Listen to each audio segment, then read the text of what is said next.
ಮಚ್ಚ ಅಷ್ಟೇ ಅಷ್ಟೇ ಕಣೋ ಗೈಸ್. ಈ ನನ್ನ ಮಗ ನಮ್ನೆಲ್ಲರನ್ನೂ ಒಟ್ಟಿಗೆ ಸಾಯಿಸ್ತಾ ಇದ್ದ ಈಗ. ಇದು ನಮ್ಮ ವಿಸಿಟಿಂಗ್ ಕ್ಯಾಂಪ್ಸ್ ಹೋಗೋ ರೋಡು ನೈಟ್ ಟೈಮಲ್ಲಿ. ಸಕಲೇಶ್ಪುರ ಬೆಲ್ಟ್ ಏನಿದೆ ಆಸಮ್ ಫೀಲ್ ಕೊಡುತ್ತೆ ಮಾತ್ರ. Welcome to visiting camps.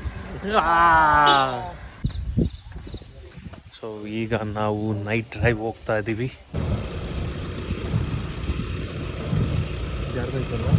ಮಚ್ಚ ಅಷ್ಟೇ ಅಷ್ಟೇ ಕಣೋ ಗೈಸ್. ಈ ನನ್ನ ಮಗ ನಮ್ನೆಲ್ಲರನ್ನೂ ಒಟ್ಟಿಗೆ ಸಾಯಿಸ್ತಾ ಇದ್ದ ಈಗ. ಅಲ್ಲಿ ನೋಡಿ ಅದು ಎಂಟದು ಆ ಕಡೆ ಹೋದ್ರೆ ಪ್ರಪಾತ. ಇವನ್ ತಗೊಬಂದ್ಬಿಟ್ಟು ಹತ್ತಿಸ್ತಾವನೆ ಈಗ. ಫುಲ್ 3 ಜನನೂ ಹೊಂಟೋಯ್ತಾ ಇದ್ದ ಈಗ. ಬನ್ನಿ ತೋರಿಸ್ತೀನಿ ಹೆಂಗಿದೆ ಅಂತ. ಫ್ರೆಂಡ್ಸ್ 2:07 ಮಲಿಕತ್ತೀನಿ ಅಂತ ಗುಡ್ ನೈಟ್ ಅಂದಿದ್ದು. ಈಗ 2:21 ಆಗೈತೆ.